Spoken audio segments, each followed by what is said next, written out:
webinar, which is on NOVA Q4 reporting and annual plans. We have Neil Kelly and Nicole Alexander of the Adult Education Program Office, as well as Ryan French with Product Ops. And they'll get started in just a few moments. But before we do get started, I want to make sure that everyone's able to hear at this time. If you are experiencing technical difficulties, please be sure to let us know by typing in the chat pod, and either myself or Marjorie will be able to assist you via a private chat, so please be on the lookout for a yellow tab at the bottom of your screen. Again, I have let everybody know that if you are viewing this presentation with multiple people, please be sure to let us know so that we can capture everyone in our attendance. The PowerPoint is available to download, so please be sure to download it via the resource pod. If you have any questions throughout the course of this webinar, please be sure to post them in the chat pod. Throughout the presentation, Nicole, Neil, or Ryan will be able to address your questions, so please be sure to capture your questions in the chat pod. This webinar will be recorded, available on the California Adult Education website, and I'll be sure to post a link to exactly where this this webinar presentation will be posted later on this afternoon. So if you have to leave at any time, or if you would like to come back and watch this again, you are able to do so via the California Adult Education website.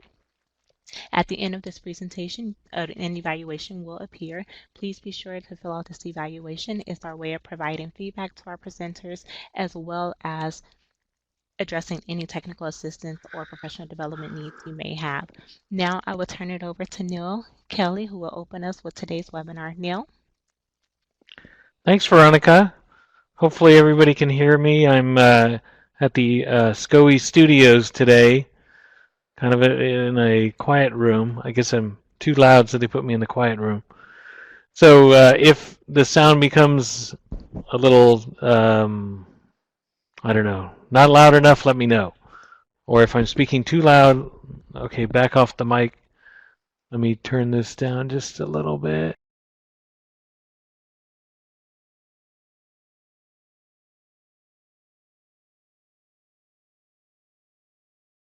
Through my, but I'm okay now. Okay, so let's go ahead. This is a lot of information to cover today, a lot of new stuff, some discussion. We have Ryan from Product Ops, who works on Nova, and we have Nicole, of course, who answers all your questions. So with that, let's begin. Let's take a look at the agenda today. A little bit on the big picture, just kind of going from 10,000 feet down to ground level. We'll talk about this past fiscal year cleanup efforts in Nova, and we'll talk about the new 1819 funds and the indirect, what that means. Then we'll talk about fourth quarter expenditure reporting, and then something we might add called a final report by program area. And so Nicole will be helping walk through that. We'll give you just a little update and reconfirm about the targets and talk about that. And then do a quick overview of annual plans, because those are due on the 15th of this month. And then we'll give you a preview of changes coming for next year that probably will be in place by the end of this year, so to get ready. Okay, so let's move on to the next slide. So talking about the big picture, for those of you who haven't been following, here's kind of a infographic we put out just showing you kind of the big picture for adult ed. So Nova is down at the bottom right, but we also have the planning vision, which is the 3-year planning process, which should have been kicked off, but I think we're going to be releasing a template with prompts soon, training, some tools and things like that all this fall. Of course, we have the data and accountability systems, CASAS for K-12 and county offices starting this year, and colleges are using their MIS system.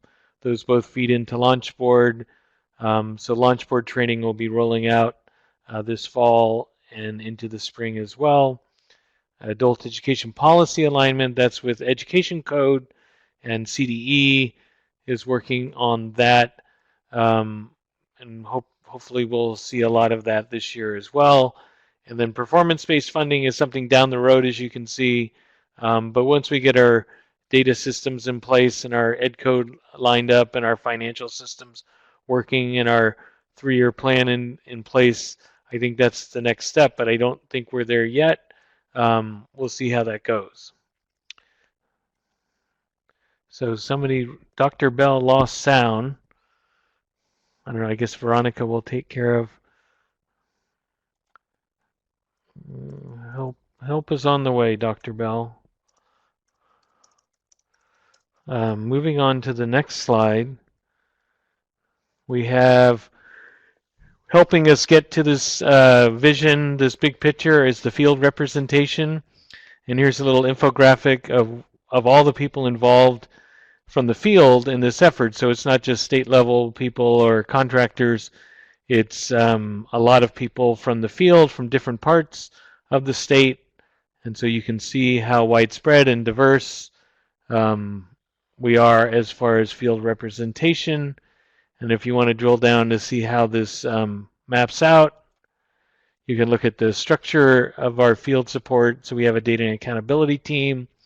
We have a regional collaboration team, member effectiveness team, pathways, professional development, and an educational crosswalk. And all those make up our field teams. So when you download this, you can kind of read the captions for each one. I'm not going to do that today, but these are on the website as well. Okay, so let's get to NOVA. So here's our NOVA, and it used to be brand new. We've kind of gone through it for almost a year now, so we do have some fixes. Maybe we need to put another coat of paint on it and fix that rear tire, get a hubcap, maybe a little body work, and we'll go over some of those fixes, prettying it up, and then we're gonna do some new things to Nova this year that we'll go over. But it's running, it's operational, it's meeting the needs, and now we're just in the process of making it look pretty. So let's get into it. So this is something we hopefully have finished, and Nicole can comment if we still have any outstanding consortia, but we believe the reconciliation is over as far as reconciling between the two systems. We were on that Chancellor's Office MIS web system, and I think for the most part people have reconciled to make sure that the numbers in the old system reconcile with what we're bringing in as carryover into the NOVA system. So that was done over the spring and summer, and hopefully we're accomplished that, and you have an audit trail in case you're ever asked on tracking those funds. And Nicole actually worked with some of you to get that reconciled in the old system. So we're moving on from that. If you still have problems, you can contact us, and we can work, provide additional technical assistance. But I think we're pretty much good. Nicole, do you have any comments on this one? Hi, Neil. Yes, we just have one or two who we've made contact with, but we need them to get in there and revise the report and recertify. But I will be following up with them individually. So we don't need to call them out here today on the webinar, right? No, but it's just one or two. Okay, great. That's a major accomplishment there. Okay, so the other thing that you might have saw this week was the CFAT approval letter, because we got some late money in ACOLA, and then Department of Finance rounded that and gave us more money, and that was after the CFAD. So Nicole is working with all the consortia to make sure that the additional funding is accurate in NOVA and reflects the amount of funds that we were given by the state. So you should have seen that in a direct email to you or in the newsletter. And Nicole, do you have anything to say about that? Or are you going to be following up? What's the process on that? Yeah, so we have already worked with the direct funded consortia because we did need to know what the actual member allocations were sooner rather than later.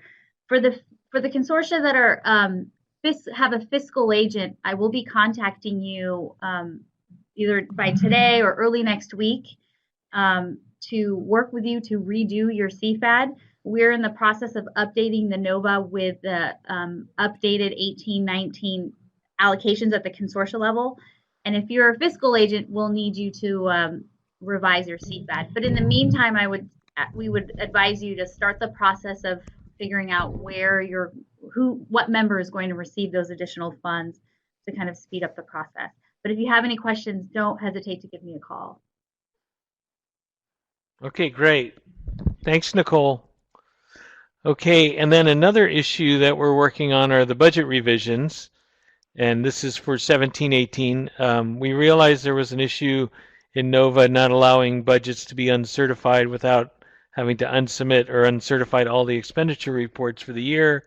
We're working on that fix. And Nicole, are we looking at middle of August? What's the timeline on that fix? Yes, I've been told by the middle of August it should be fixed. So we just ask if you could hold off on your budget revisions until then.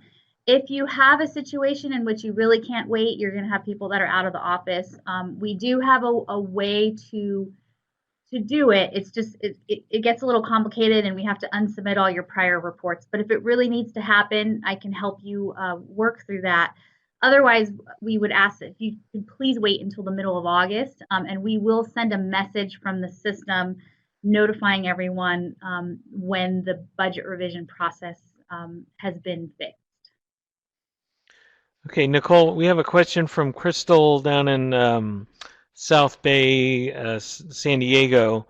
For fiscal agent consortia, when will the CFAD process be open? We are trying to approve on Tuesday next week. Yeah, so I've been told that they're working on updating the 1819 allocations as we speak. So hopefully by the end of the day, they'll have the new amounts in NOVA, and they will also unsubmit your CFAD. So it should be available and open by the end of the day today. Oh, great. Okay. And let's see, moving along, let's talk about indirect. And so if people didn't know, that's an indirect kick in soccer. So that's the best icon I could do for indirect. So my apologies if you're not a soccer fan. But let's talk about indirect nonetheless. So for 1718, members must report their indirect on the indirect line in NOVA. I know some people were trying to bury it in 7000s or somewhere else. I mean, you might have accounting processes that have you report your indirect somewhere else, but for adult education purposes and for this program, you have to report it on the indirect line in NOVA so we can calculate if you're using the correct indirect rate. If you don't do that, you will be out of compliance because we won't be able to check to see if you're using the correct indirect rate. So just to remind you, operational costs are not indirect costs. Indirect costs cannot be reported on Object Code 7000 because then we can't do our calculation to see if it's correct. The indirect rate for 1718, remember it's 1718, is the CDE approved rate for K-12s and county offices or the negotiated rate for the community colleges. So if the 1718 indirect rate in NOVA is red, you can ignore that for now because that's the programming for 1819. So let's see if we have any questions about the 1718 indirect rate, which will be going away after this last report, and then we'll be going into 1819. I don't see anybody typing. So I'm going to move on to give you the 1819. Oh, one more quick fix. Sorry about this. We are fixing the way the indirect rate is calculated. For some reason, it was based on the total allocation, and some of the consortia and members pointed out that that's not correct. It should be based on the percentage of direct costs. So we are reprogramming that as well. Nicole, any comments on that one? That should be fixed fairly soon. So I know that'll be a pretty easy fix that they'll be able to do within the next week or so. Okay, and then we've got a question from Nancy asking what's the 17-18 indirect rate. So what you'll have to do if you're a K-12 or county office, you go to the CDE website, go to their indirect rate. I think it's a fiscal indirect rate website. We have it listed on our website. And each district in the state has its own calculations for an indirect rate. So that's the indirect rate you have to use. That's the approved CDE indirect rate. So it'll vary across the state depending on a number of factors. And so that's what I would do if I'm the consortia lead and I'm certifying this. I would use that tool as well to double check that. So let's see if we have any. We have a couple of people typing. So if a district took too much, do you notify our district and then we get it back? I would think in the fourth quarter you would have to do some kind of recalculation, Margie. If they claimed too much and it was above the CDE rate, they would have to probably give some back via that last quarterly report. I would have your talk to your consortia lead. You could talk to CDE about how they want to handle that. But it would be a compliance issue if you are charging too much indirect. Okay, so I'm going to move on to 1819. So we have new trailer bill language that was passed when the governor signed the budget, and that was included in the letter that went out this week for CFAT approval.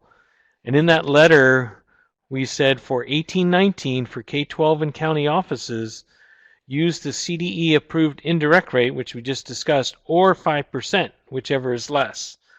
So the change there is or 5%, whichever is less. So if you had a CDE approved indirect rate in 17-18 of 8%, you can't use that anymore. You have to use 5% because it's either the CDE approved indirect rate or 5%, whichever is less.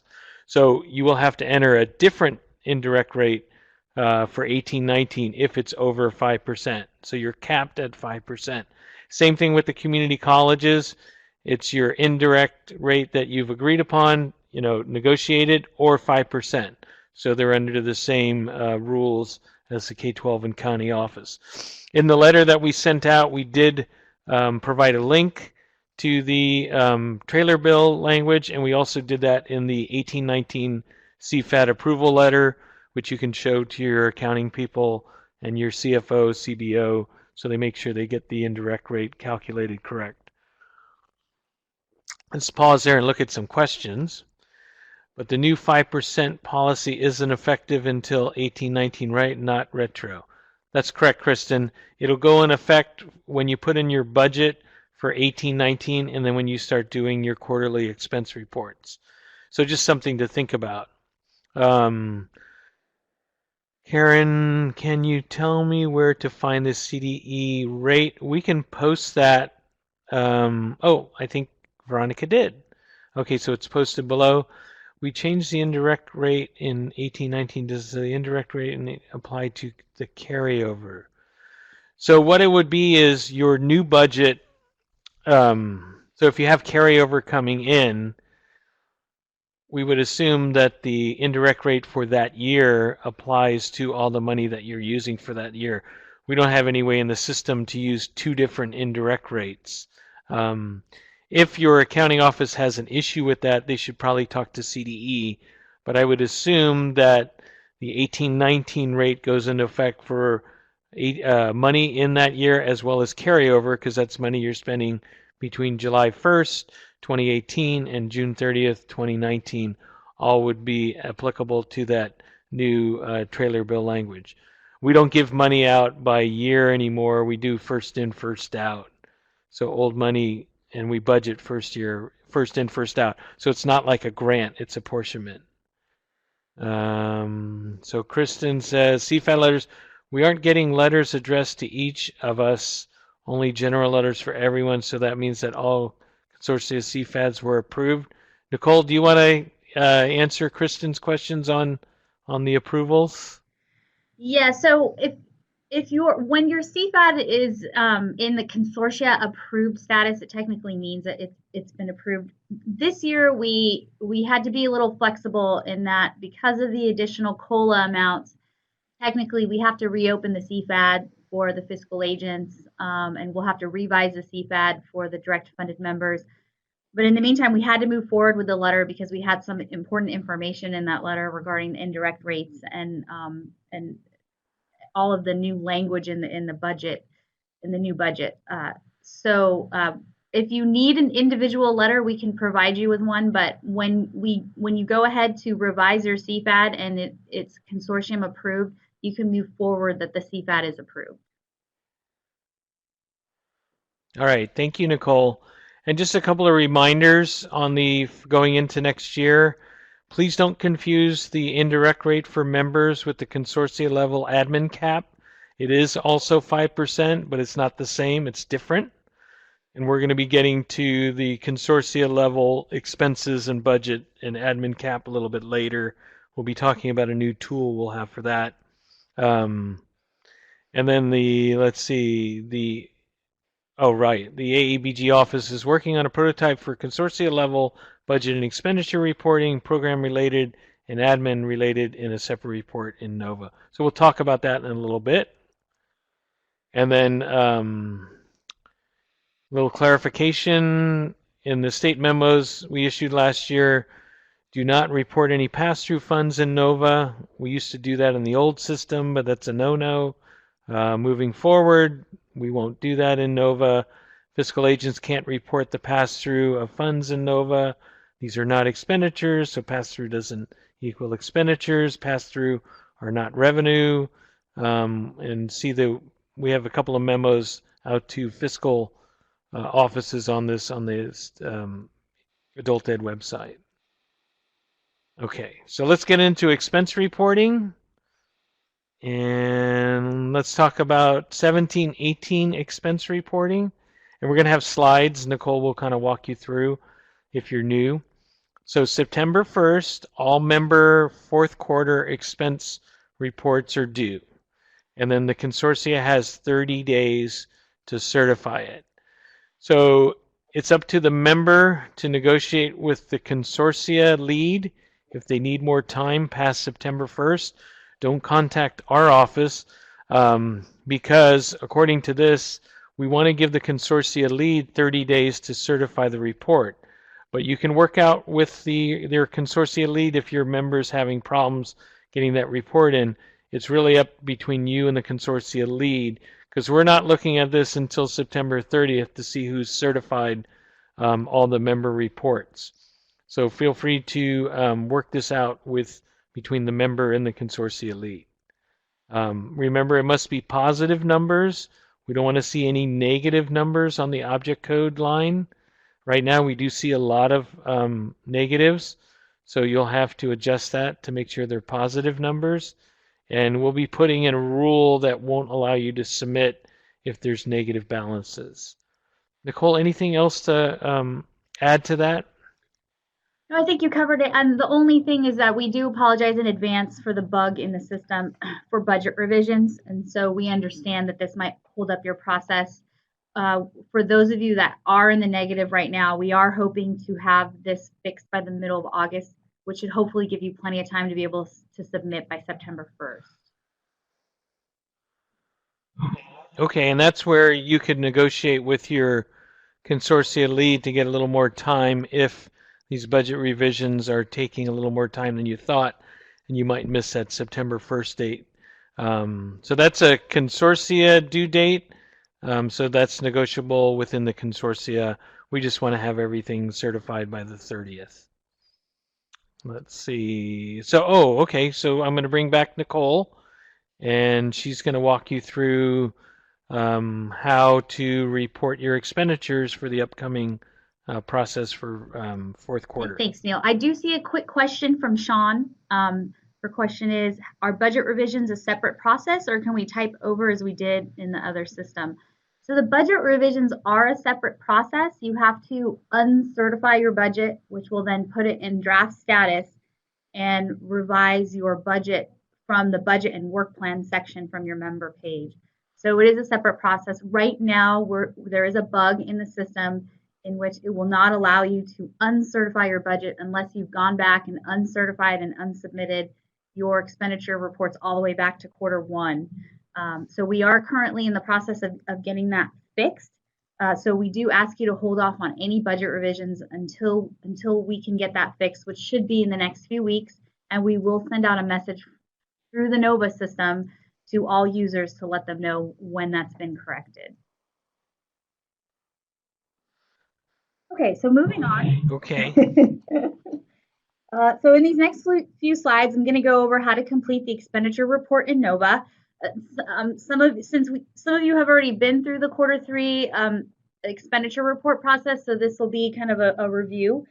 So to access the expenditure reports, once you log into NOVA, select AEBG under Funds, and then click on the Fiscal Reporting tab located on the left blue navigation pane. So this will then bring you to the Fiscal Reporting dashboard. And from here, you can scroll through the list to find your consortium, or you can use the filter located at the top of the screen. You can also search for previously submitted reports by using the fiscal year and period filters that are at the top of the screen. And one thing I want to point out is, as if you're wanting to navigate to a specific report, make sure that you select the quarter under the period filter. So in this example, Q4 is selected under the period filter at the top of the screen.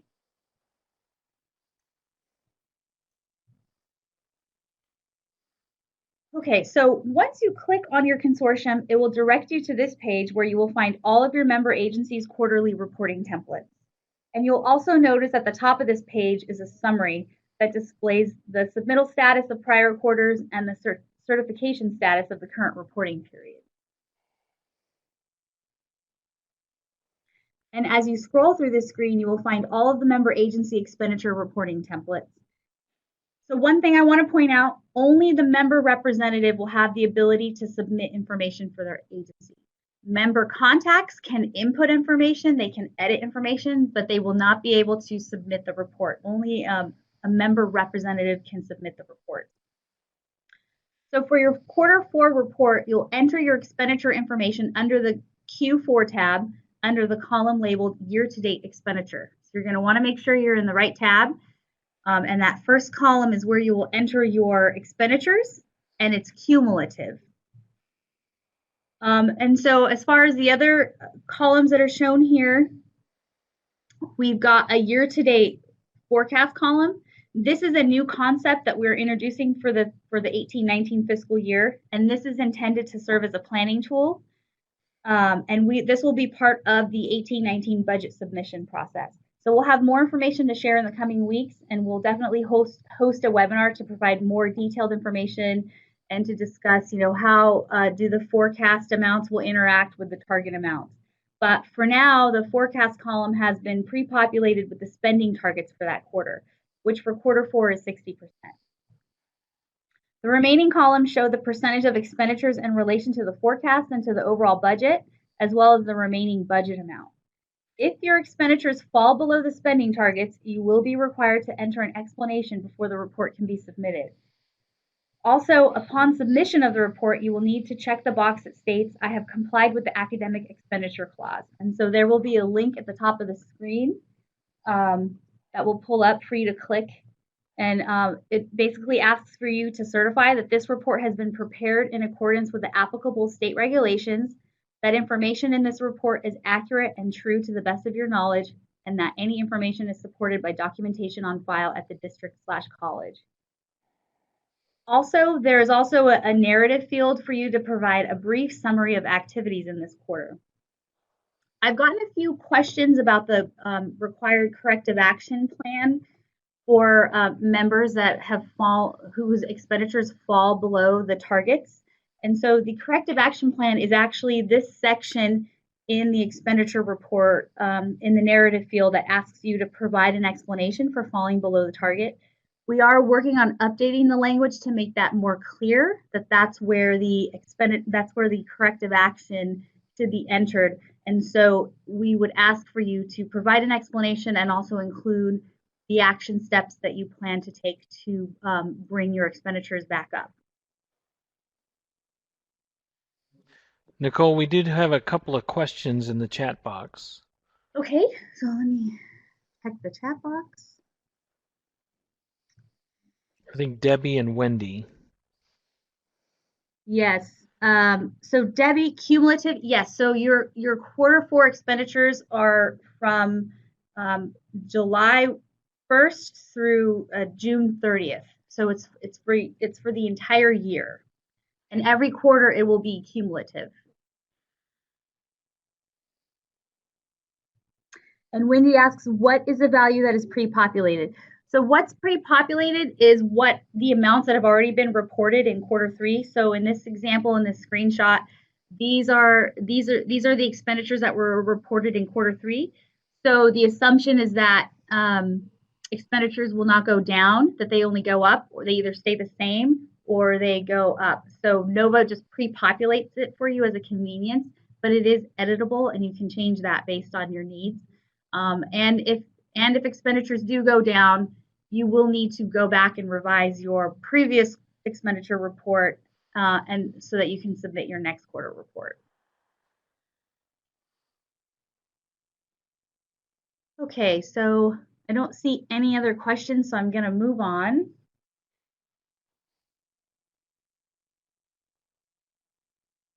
Okay, so when the expenditure report is ready to be submitted, the member representative should click on the Submit Quarter 4 Report button, which is located on the bottom right side of the screen in that member's reporting card, which is shown here. And again, I just want to reiterate that the member representative is the only user role that can submit the expenditure reports. And also, just another quick note, budgets must be in certified status before the expenditure report can be submitted. So if you have a budget that's in draft status, your agency's report template or reporting card will not appear in the fiscal reporting section. So if you're going to do your report and you go to this page and you don't find the area for your member agency, it's likely because your budget is still in draft status. So it has to be in certified status for you to be able to report on it.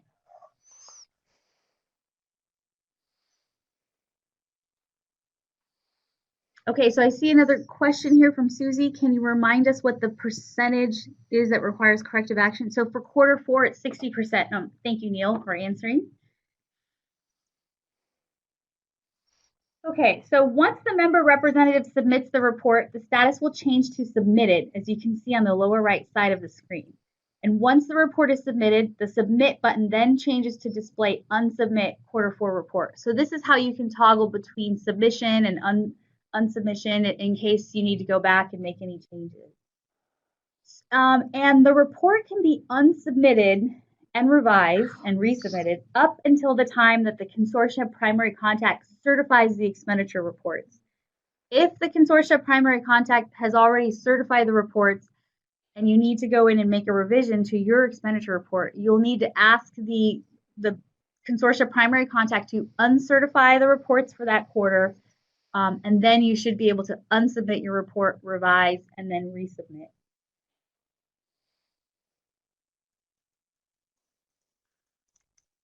So then once all of the member reports are submitted, the consortia primary contact will be able to certify by clicking on the Certify Quarter 4 Report button located at the top right of the screen, as shown in this screenshot. The NOVA system will not allow the reports to be certified until all of the expenditure reports have been submitted by all member agencies. So it's just one certification for the entire consortia, and all reports need to be in submitted status before certification can occur. And the only person that can certify the expenditure reports is the primary contact. I also want to bring up that we have in instances in which we have consortia that have multiple primary contacts. Right now, the way the system works is it pulls the first primary contact that's listed under the contacts, it pulls that person to be the certifier for the expenditure reports. That's the way that it works right now. We are working on a better process so that consortia can toggle between who is a certifier for that for the reports. Right now, it can only be one of the primary contacts, and it's the first person that's listed in your consortia contacts list. If you need help changing who the certifier is for your expenditure reports, you can contact me and I can help you with that. We just need to change the order of how your primary contacts are listed in the system to be able to get the person who you need to be the certifier appear as a certifier in the fiscal reporting section.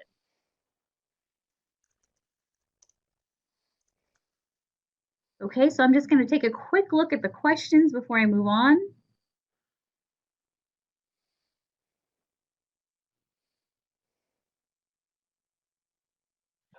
I think we're Oh, good, yes, Neil, I Nicole. think you did answer Debbie's question. Thank you. Okay, so this screenshot shows the expenditure report certified at the consortia level.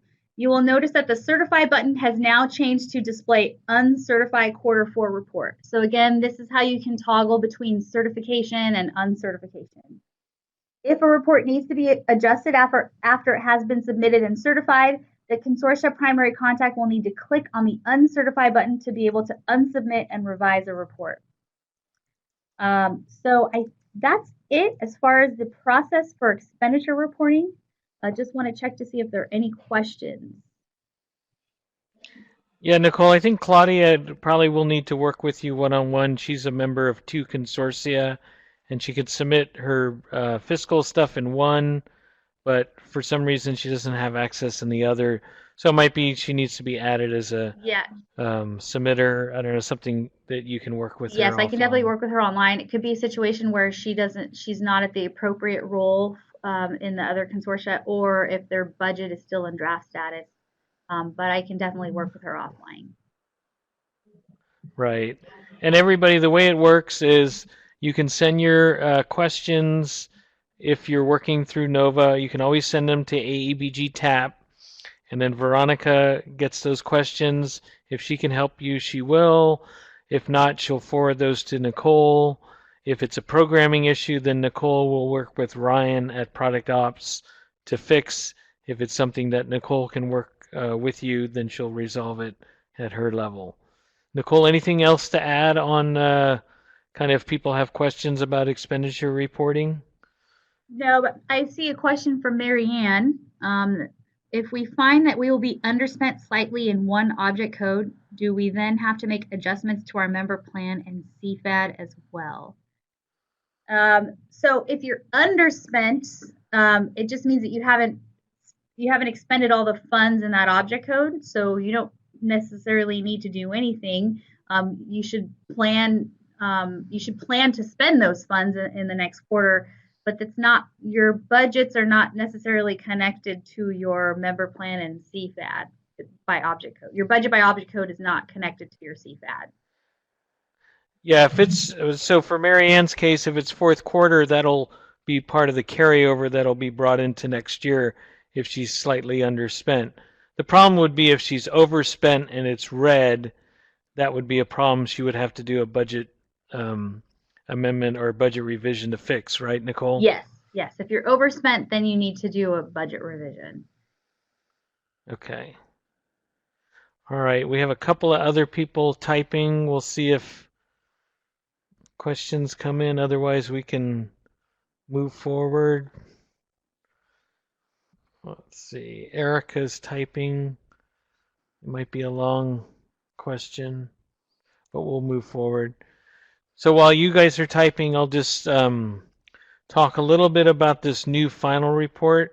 Okay, there's a question for you, Nicole, from Dawn. Do you want to take care of that? If budget revisions are needed for 17-18 due to overspending in an object code, does the budget need to be approved, recertified by consortia prior to completing quarter 4 reporting? Yes, so if you need to do a budget revision, you will need to uncertify your budget, move your funds around as needed between the object codes, and then recertify your budget before you're able to then do your quarter 4 report. Because of the bug that we're experiencing in Nova right now, we are advising you to wait until after we can get that fixed. Otherwise, you'll need to go back and unsubmit and uncertify all of your reports that you've already done for this year. So we want to try to avoid that. And I think Erica has a similar question. Okay, so Erica says, I will have to do a budget revision by object first in August. I will be doing a budget revision, and then when the consortia certify, and then report Q4. So I think what you're asking is this, then if you need to do a budget revision for your Q4 expenditures, then you will need to do that. You will need to complete that before you submit your Q4 report. So hopefully, did I answer your question? I think you did. Okay, thanks, Erica. Okay, so here's where things get a little hot, and this is brand new news. We realized in the budget bill for 18-19 there was a little clause in there that said we have to report by program area for 17-18. We have to report hours of instruction, and so that kind of threw us for a loop. So we are thinking about adding a new final report for 17-18 to meet the requirements of this budget bill language that we just saw from July 1st. So to make this work, we would have a final report, which means Q4 would be your Q4 report, but then we'd give you an extra 30 days if timesheets got turned in or purchase orders somehow were liquidated or something changed. You'd have an opportunity by September 30th to go back into Nova and adjust the final report for 17-18, and then we'd give the consortia leads 2 weeks to certify that final report by October 15th. The only caveat would be, excuse me, we would add in this program area reporting. So you would report your expenditures by program area, and then you would report your hours of instruction by program areas as required by the budget trailer bill. So we're looking at that. It's just a heads up. We'll have more information probably by the next webinar. But we just found this, so we're looking at options. I know it's a little crazy, but I guess the plus side, it would allow you to, moving on to the next slide, allow you to make any final adjustments for that 17-18 years.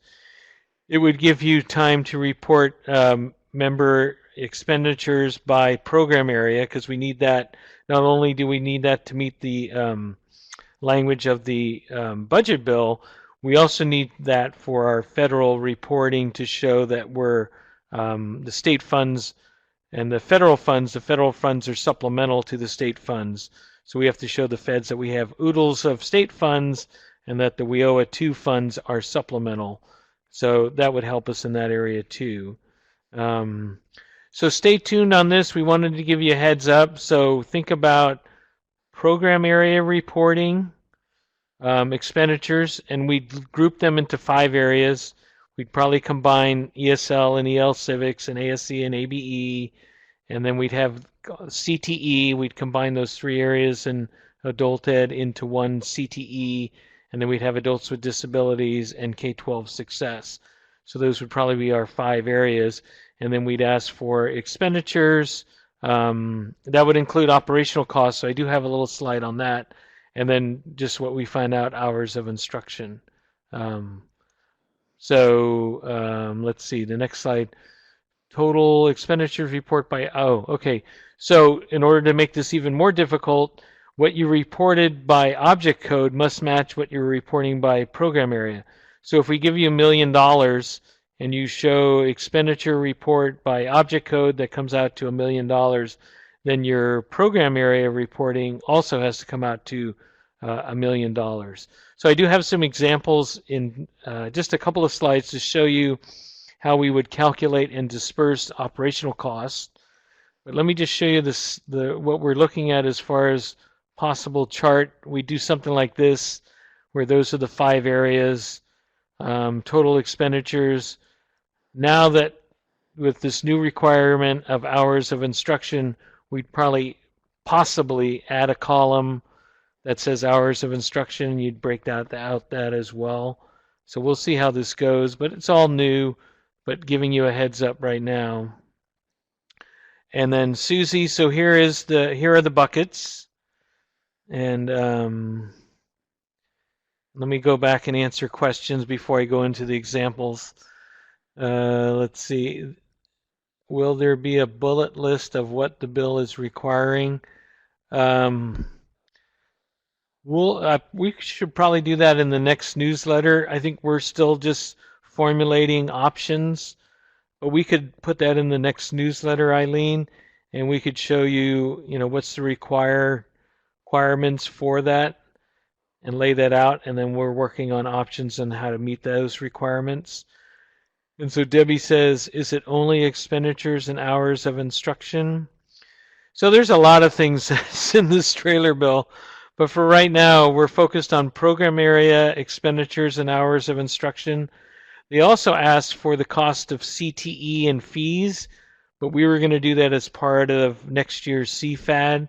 So when you report your 1920 allocation, we were going to ask you for prior year, what's the cost of CTE, whether it's fees, whether it's WIOA 1 ITAs, whether it's grants, or so we're going to get into that. But they also asked for that as well. I don't want to confuse things because that's kind of on a separate track.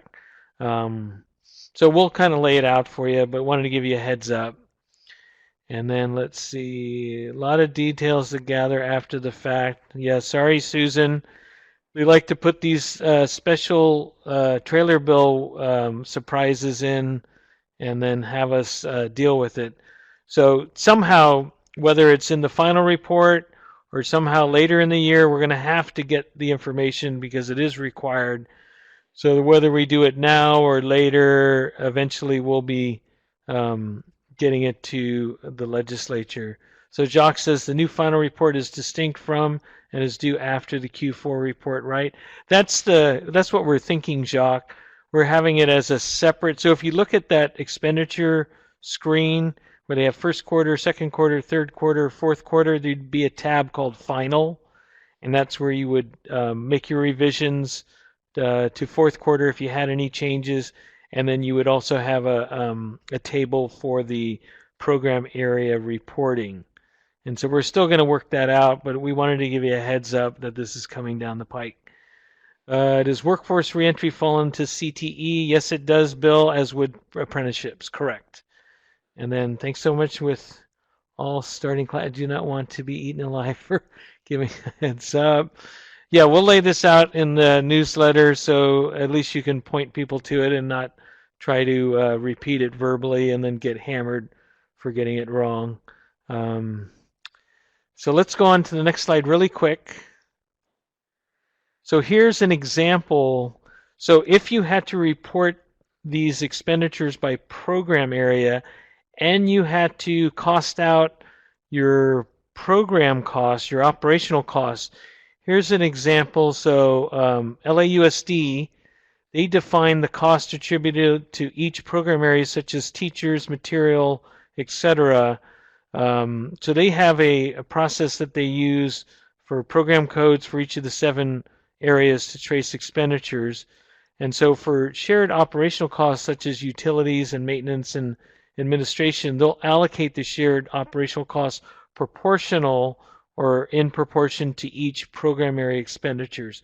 So we're not asking everyone to use the same cost allocation process, that you have some kind of process that your district uses to allocate operational costs proportionate to program area expenditures. So that's something you'll have to start thinking about because when you do this table, it will have to match what your expenditure amounts are by object code. So the bottom line of, let's say you get $1 million and you report $1 million expended and that's totaled up by object code, it would also have to be $1 million totaled up by program area. So that means you would have to figure out an allocation methodology of how you're going to spread your operational costs among the various programs. And so this is just one example from a K-12 adult school. Here's an example of a community college.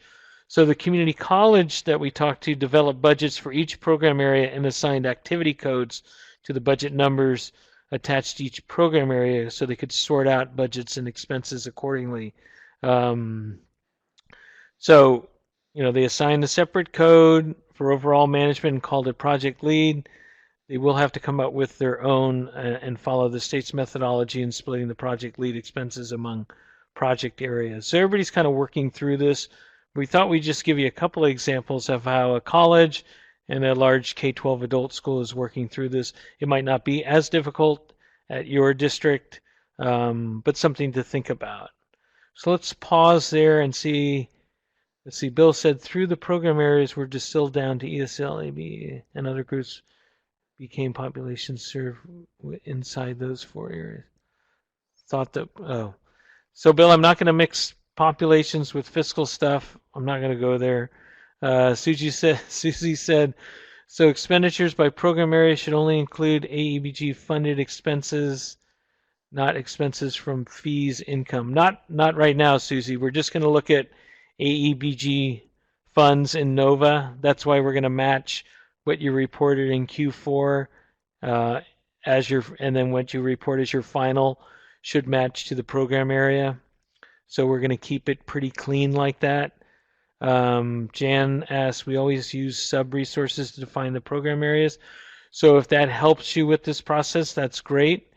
Inland AEC, how does a community college district that employs a transition counselor to allocate costs to program areas? So I don't know if that transition counselor keeps time log of how much time they spend in the program. Do they only focus on ESL or do they focus on all programs? So you could do a proportional cost with student enrollment numbers, or you could come up with some methodology I think that would work and spread it across, but it has to be consistent. So I would look at doing that. Let's see if we have any other questions. Sophia says divide costs by program number of program areas being served. I think I would check with your accounting people to see what's an acceptable cost allocation methodology. That would probably be appropriate. So I'm not going to give you direction. I think it's going to come from your accounting people of what's an appropriate cost allocation methodology. Because every district's going to be a little different on how they do that. But you have seen how these other, a college district and a K-12 district have done it. So more information to follow. Don't try to figure it out, but wanted to give you a heads up. You might want to give your accounting people a heads up. Okay. So moving, Nicole, anything to add on that? I think it's all relatively new. Yeah, I don't have anything to add. Thanks, Neil.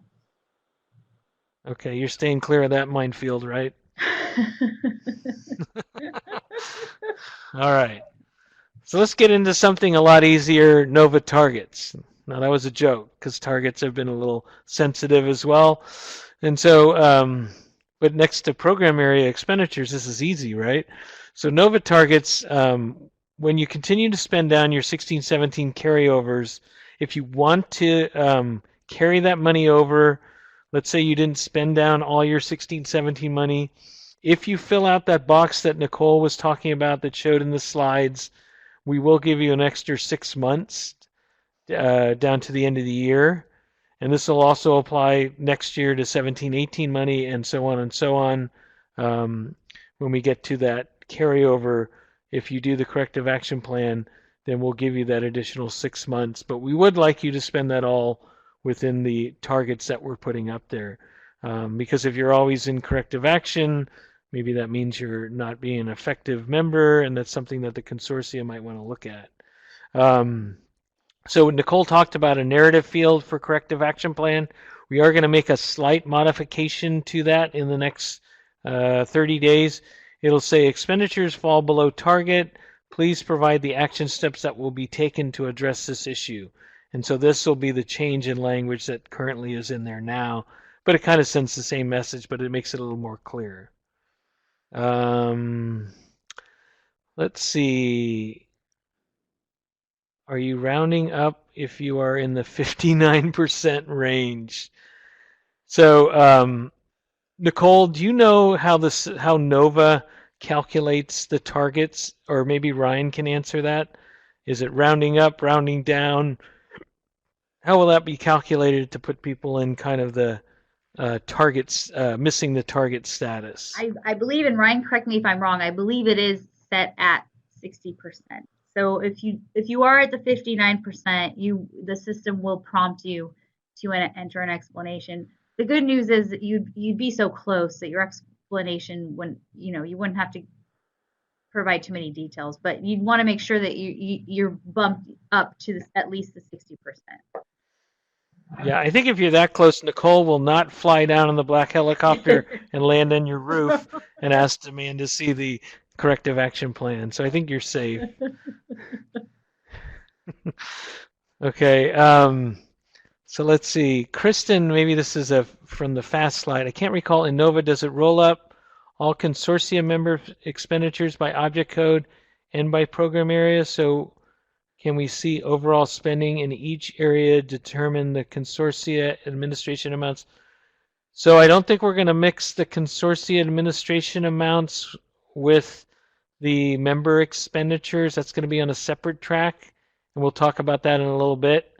We're still kind of working on the program with consortia level expenditures, so stay tuned on that.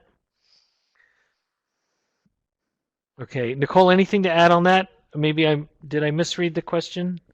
No, I think I think Kristen might be asking if the expenditure reports will roll up so you can see how you've spent at your consortia level. I believe there should be a reporting function for that. I'll look into it. If there isn't, that'd probably be a good thing to have.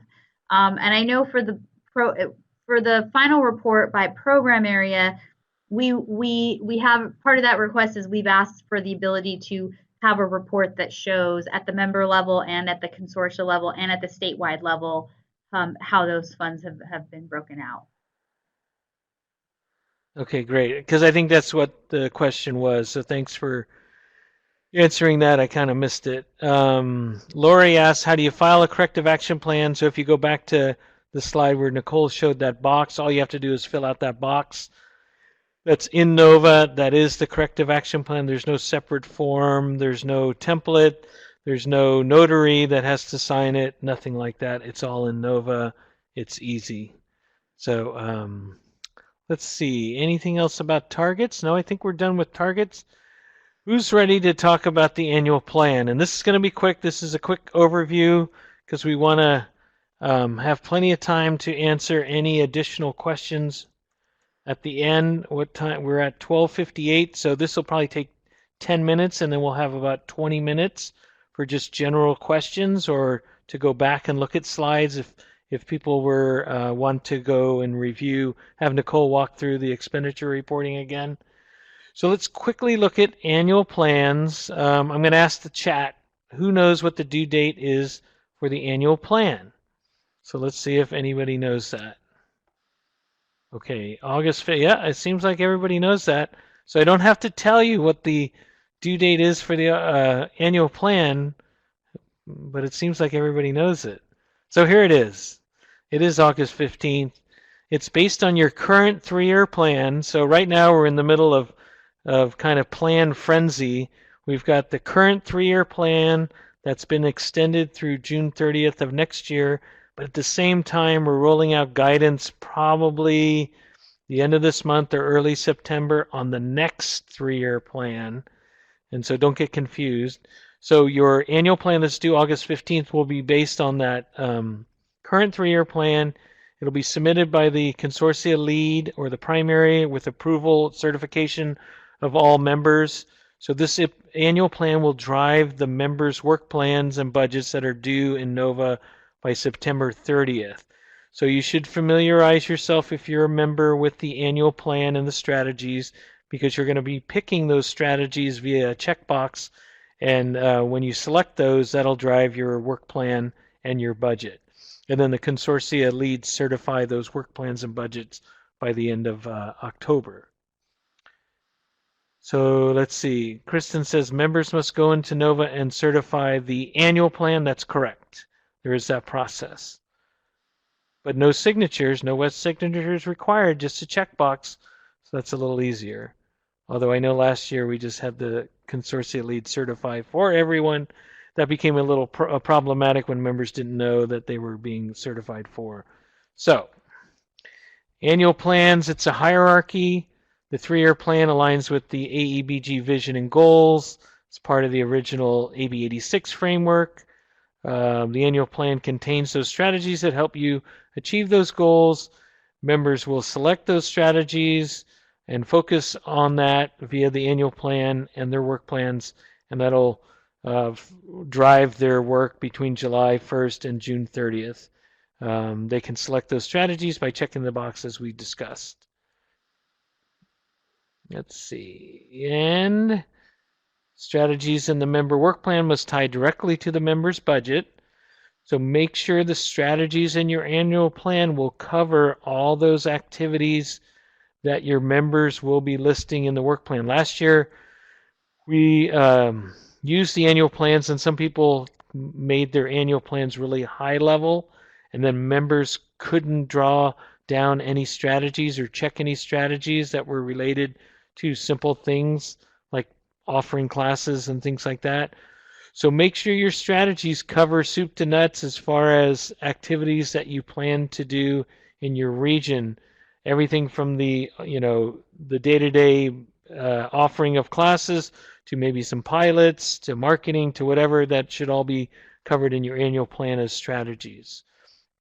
And then the budget for those work plans would include the carryover and the new funds. So it would have those carryover funds, whether it's 16-17 old money or 17-18 the prior year carryover, and the new funds, which would be 18-19. And then somebody asked this the last time we did this. The state AEBG office does not require a member tactical or activity plan to show who's doing what and when, but the consortia could still require that, because that could be a good tool for member follow-up with the plan, and it could be shared at public meetings. So that's up to you guys on whether you want to have a tactical plan based on the annual plan and the work plans. If you want to have some kind of calendar that shows the timelines, that's really up to you. You can take and run that with that, but that wouldn't be put into Nova. You could upload something in the doc box, and that could be available for the public to look at, but it's not something we're requiring. So let me pause there to see. I think we have a question from Jacques. So Jacques says September 30th is the deadline for submitting member annual plans and budgets, and the final report for 17-18. Is that right? So you're right on the first part, Jacques. September 30th is the deadline for submitting member annual plans and budgets for 18-19. The new final report that's been proposed for 17-18, we'll have more information probably in the next 2 weeks if that's going to happen. But we wanted to throw that out there because of the we haven't done the programming yet.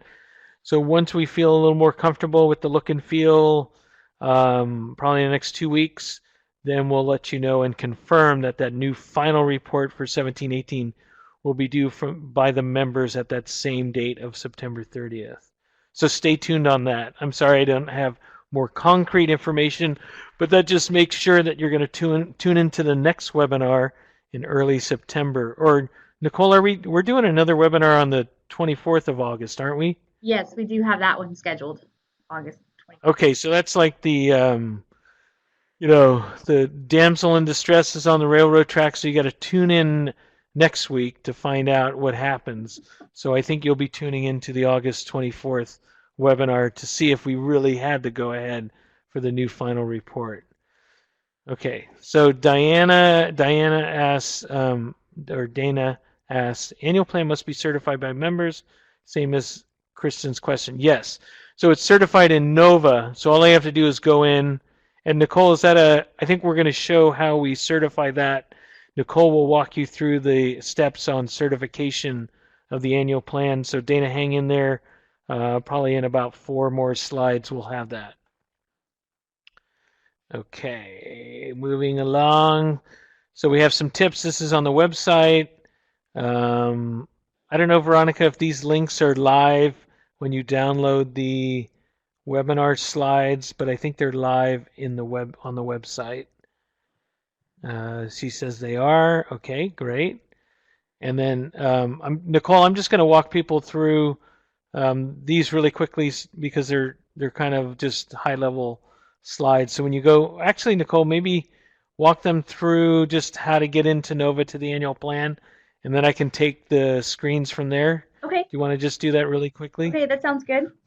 Okay, so in order to access the 1819 annual plan template for your consortia, you will want to navigate to your consortium's main page and then scroll down to the annual plan section. And then click on the first document, which should be a hyperlink, and the status should show as draft. So it's in the annual plan section on your consortium main page. And then once you click on this link, you'll be directed to the annual plan template, which is shown here. And there are 8 sections of the annual plan, which Neil will go over the content shortly. But it's plans and goals, gaps in service, seamless transitions, student acceleration, professional development, leveraging resources, fiscal management, and then finally the preview and submit section. So as you complete the required fields in each section of your annual plan, a green check mark will appear on the left blue navigation pane. And the annual plan process will operate in the same manner as the CFAD submission process, in which the consortia primary contact will submit the annual plan, and then the member representatives will review and certify.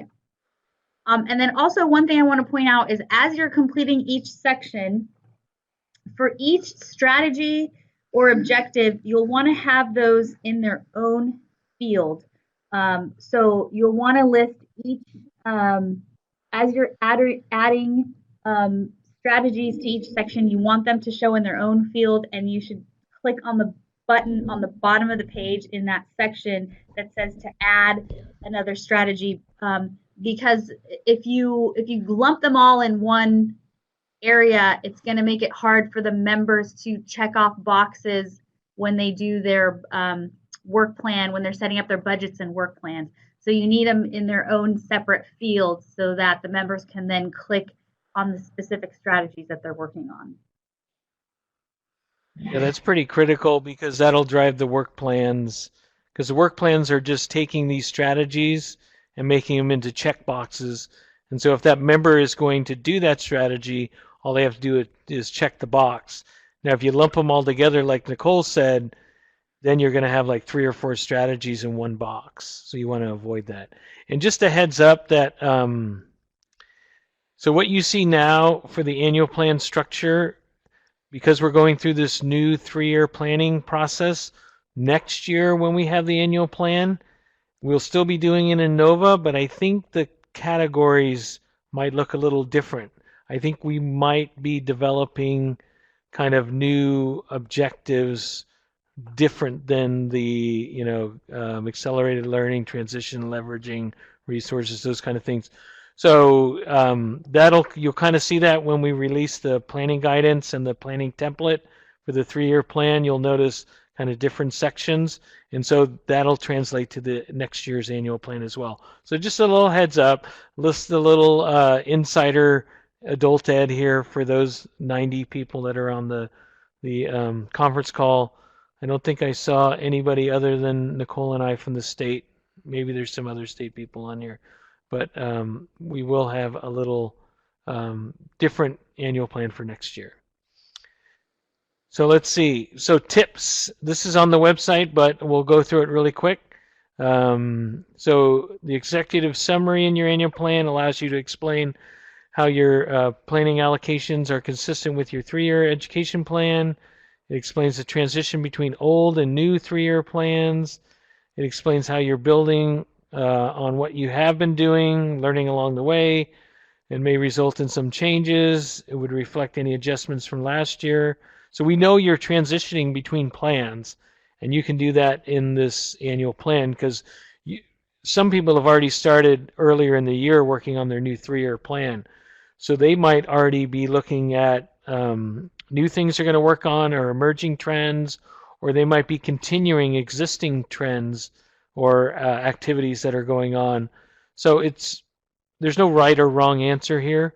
It's what your members can work with and what makes sense to you budgeting and work plan purposes. Feel free to use the executive summary to express that and explain any critical innovations that's going on not reflected in the objectives, because the objectives are pretty specific, and that's what probably next year we'll be getting away from the objectives, allowing a little more flexibility in how you're going to do your strategies. We'll probably have more broader objectives.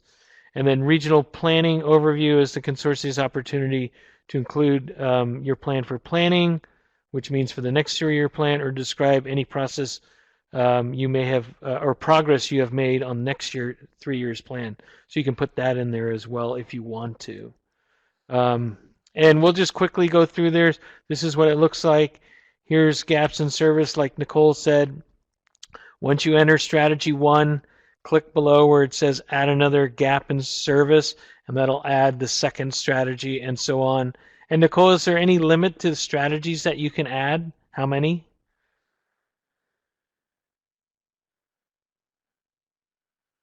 Maybe I caught Nicole off guard. Okay, well, I don't think there's a limit. Can you Just hear me walking now? through there. Sorry, I think I lost. Oh yeah, I can hear. Okay, sorry about that. Yeah, there shouldn't be any limit on adding strategies, but there is a character limit per strategy, which I believe is 500 characters. Okay. All right, and Jacques noticed that the character limit for the executive summary is 2,500 characters. So we are putting a character limit, but no limit on the number of strategies. There's probably a character limit of 500 on the strategies. So the annual plan is really, we want to get down to specifics. Your 3-year plan is where you can submit like a 200-page document if you want. Annual plan is going to be more specific and tactical in nature. Let's see, Bronca said, let's see. I'm sorry if I missed it because I've been out. When is the 3-year plan due, and then do we have the annual plan check-in for 18-19? So the process will be, annual plan will be due probably in June. We'll open it up probably in the early spring, like March. So if you want to submit early, but the deadline will be probably in early June, and then you will still have your annual plan to complete based on that 3-year plan in August. We'll still have that same cycle. So that won't change. We just voted on our annual plan and I'm about to enter it online. Okay, good deal. And then we covered Jacques. And I think we're caught up. Okay, so moving quickly along, you can see the different boxes. You can add another strategy. You can delete one if you didn't like it. And here's some more tips. It's okay to copy and paste from last year's annual plan or modify existing strategies that are ongoing. The strategies that you use don't have to be new and exciting. They can be the same strategies from last year. They can be ongoing. That is okay. And then, the next bullet says the same thing. Annual plan can have a mixture of new and/or existing strategies. And if your annual plan is similar to the prior year, please do your best to describe what's different from last year. Maybe you've completed some action steps, but not all. Marianne says, did I hear you correctly that the 3-year plan is not due in March, but in June? Correct. We'll open up NOVA probably in the spring, like in March, for those eager beavers that want to enter their plans that have started really early and are done and want to submit it. But you have until June to submit those 3-year plans. And Eileen says, to streamline, we are using bullets. Is that okay?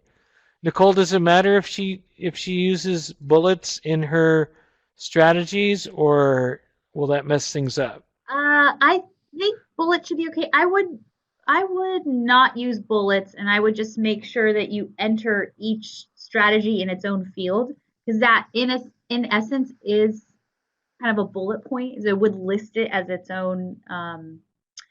It would list it as its own separate section. but I don't know what the formatting repercussions would be if you inserted a bullet point in there. So I would avoid that. But just make sure you list each strategy in its own narrative box. Yeah. Okay, Eileen, you're gonna have to holster those bullets. I'm sorry. And then I also think I see a correction. I was under the impression there weren't limits for the number of strategies, but I guess the limit is 5. And I'm currently confirming that, but it looks like the limit is 5 strategies per section. And Nicole, if they do need to go beyond that, maybe work with you to see if there's a way to increase that limit if they Yes. want to put in more strategies. Yes. Okay. If it's gonna create a huge issue and not capturing all of the information, please contact me and let me know. Okay, so Inland AEC said we tried to add more than 5 strategies, but the limit is 5. So if that's something critical, then please work with Nicole to see if we can get the programming to increase the limit to more than 5. Okay, and then Karen had a question. She said the annual plan is due August 15th. Is the member certification for the annual plan due also on August 15th? So everything has to be completed by August 15th. That includes member certification as well. Okay. So let's see. I think I have one more page of tips here. Your annual plan can consist of implementing existing strategy.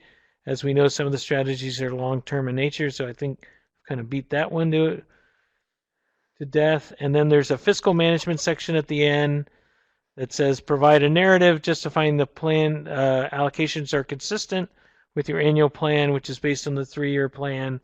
So it just kind of confirms that all this stuff aligns. And then there's a carryover question too that says, please describe your approach to incorporating remaining carryover funds from prior years into strategies planned for 18-19. So that'll give you an opportunity to tell us how you're going to liquidate those carryover funds. And I'll turn it back to Nicole to talk about how you're going to preview and submit and certify. Okay, thanks, Neil. Can everyone hear me okay? I was kind of losing sound there for a minute. Just want to make sure. No, you're good. Okay, good. All right, so once the consortia primary contact has completed all of the sections of the annual plan, they should then navigate to the preview section to perform a final review and then click on the submit button, which is located on the top right side of the screen. You can also email a PDF of the annual plan to yourself by clicking on the button next to the submit button and entering your email address or entering email addresses to any of the individuals you'd like to share a printed version with. And then once the annual plan is submitted, the member representatives will receive an email notifying them that the annual plan is ready for their review and approval. And there will be a link in the email that will take them directly to the preview section of the annual plan so that they can click on either approve or reject. If they don't receive the email, they can also access this section by navigating into the annual plan section and scrolling down to the preview page, and they can also approve or reject the annual plan from there as well. If you do have any issues in accessing the certification page, you can definitely contact us.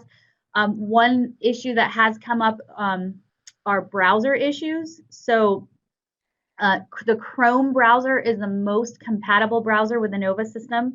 So if you are experiencing a situation in which you're clicking on the link, but if your name is not showing or things are looking kind of funny and you're not able to do what you need to do, it might be something as simple as changing your browser and try using Chrome. If that still doesn't fix it, then please contact us and we'll try to work through your issues. Okay, so this is what the member review and approval section looks like. And once the member representative navigates to the preview section of the annual plan, they will see their name listed and the options to either approve or reject as shown here. If a member representative chooses to reject the annual plan, a pop-up window will appear for them to provide any comments regarding their rejection, which will be sent to the consortia primary contact as well as all of the other member representatives.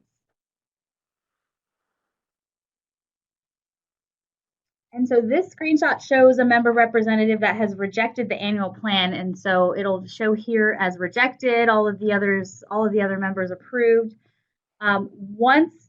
If a member representative elects to reject the annual plan, what that does is it then puts the annual plan back into draft status. And then the primary contact will need to make whatever edits or revisions that are necessary. And then they'll need to resubmit it and then go through the review and the approval process with all of the members all over again. Also, if you have already submitted the annual plan and you realize, oh, I missed something, I need to add a strategy, you can request for one of your members to reject it for you, and that'll put it back in draft status for you to make any revisions. Once all of the members have approved the annual plan, then it locks it down and it cannot be changed. But if that does happen, please contact us and we'll see what we can do. And then this next screenshot shows a member representative that has not yet reviewed the annual plan.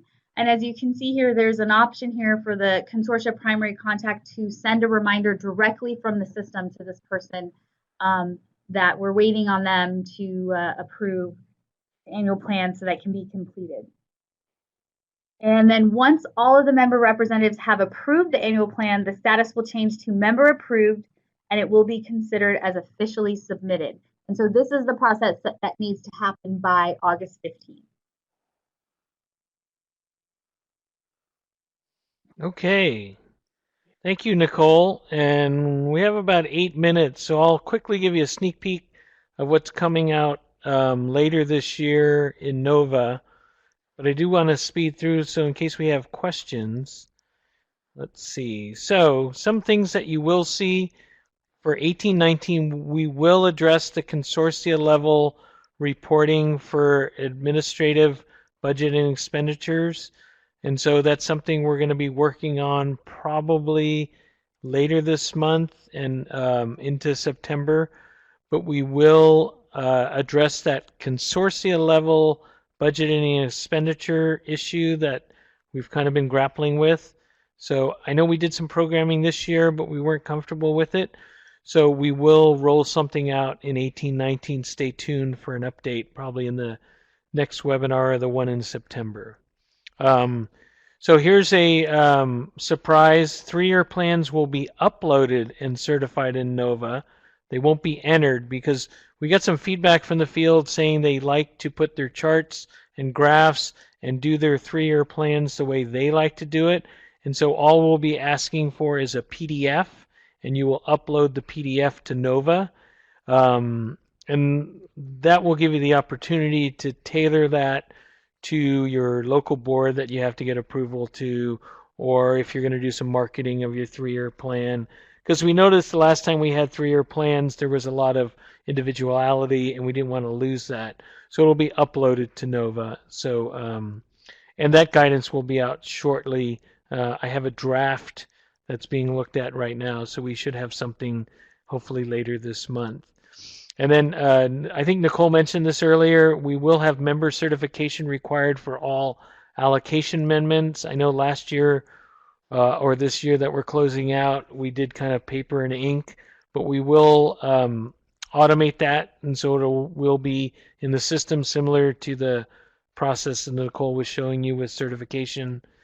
And then, of course, we kind of addressed this a little bit earlier, but the CFAD for 1920 will include leverage funds and CTE program costs, and that's required as part of that trailer bill language, and we'll put that in next week's newsletter so everybody can take a look at that. Nicole, anything to add on some of these changes? No, nothing to add, just that hopefully by the time we do our next webinar, we'll have a lot more information to share and more details to share about the upcoming changes. And Nicole, when do you think that member certification for allocation amendments, is that a critical thing? They probably won't be adjusting allocations until later this fall, or is that something that happens, that doesn't happen when they put their work plans and budgets in, right? That won't happen till I later, don't anticipate that correct? they'll need allocation amendments before they input their budgets and work plans, so that I think that's something for later on our radar to automate the signature process or the certification process for amendments. Um, Okay, great. And then lastly, we're going to develop in Nova kind of a community service report by members. So we'll set up in Nova a checkbox for each member to indicate the programs that they offer and the services that they provide. We'll take that information and ship it to SCOE via API, which will update the Adult Ed website in the Find a School. So if you are a student looking at a particular adult school or a community college or a county office, you will see not only how far they are from their zip code, but they'll also see the programs and services that they are offering. Right now, it's difficult to see, if they're only offering this class or that class. They have to call the school, but maybe this will be a little more information. This will also provide us information to provide the legislature to show what everyone's doing, how things are being covered in the region, and what programs each district is operating. And we can generate reports showing that as well. So that'll be coming out sometime later this year, and we'll ask you to help populate that. And so more details to come on that. And then, of course, the website, just so we talked about, and TAP. Veronica's on the line today, so she's available to help out. So really, your go-to people are Veronica and Nicole. It's funny, we have this huge program, and we have Veronica and Nicole and myself, and that is your support team. And we will get you to Mars if you need to go there. So, any additional questions? We have time. We have a short amount of time for questions, but we do want to see if anybody has questions.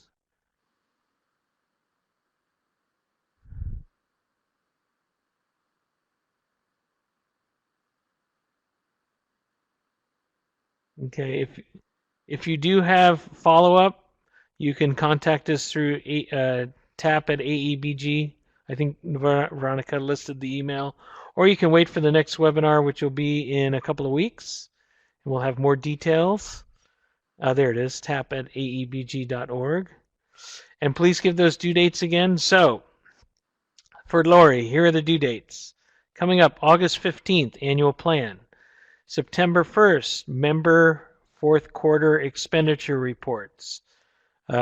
September 30th, 1819 member budgets and work plans.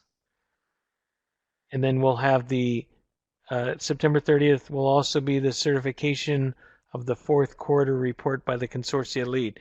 We do have on the right-hand side of the website, at the first upper top, Veronica put in the due dates.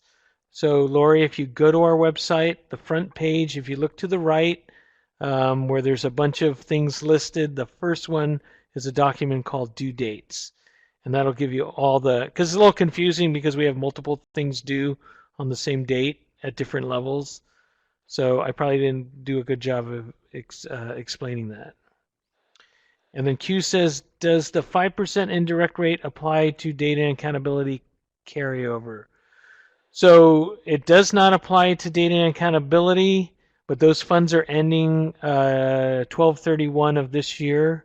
So you guys should be spending down that data and accountability funding. We'll be closing that out this year. Most informative and fun webinar ever. Well, I don't know. Well, I'll take that. Nicole, will you take that? And Veronica, will you go with that? Of course, thanks. Most fun ever. Okay, and Veronica posted the under trending now. And Veronica, what did you post under trending now? Is that the due dates? Yes, that's the due dates document. You can click on the link and it'll download. Okay, and Veronica said she likes the PDF for the 3-year plan. Looking forward to info about community service. Veronica, we'll probably get feedback from you on before we do the programming on that to see how it might work best for members to enter in that information. So stay tuned. Okay, any last comments? Veronica, any, first of all, I'd like to thank Nicole and Veronica for helping out. I know Ryan was behind the scenes, and he just got back from a long trip. So we appreciate Ryan being on board. And I think we had Marjorie as support as well.